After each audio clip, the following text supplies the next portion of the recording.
Young men vanish after a night of partying in downtown Austin, and days later, their bodies are found in the same lake. Healthy, athletic, in their 20s. No signs of trauma, robbery, or struggle. Just drowned. Most were last seen leaving bars near Rainy Street, alone, late at night.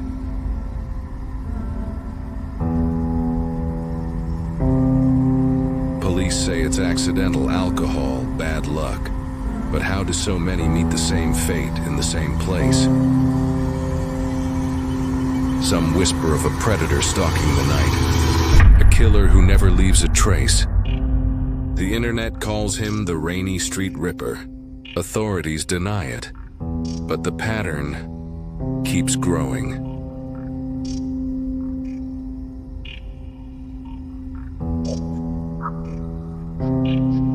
Theories are everywhere, but answers still missing.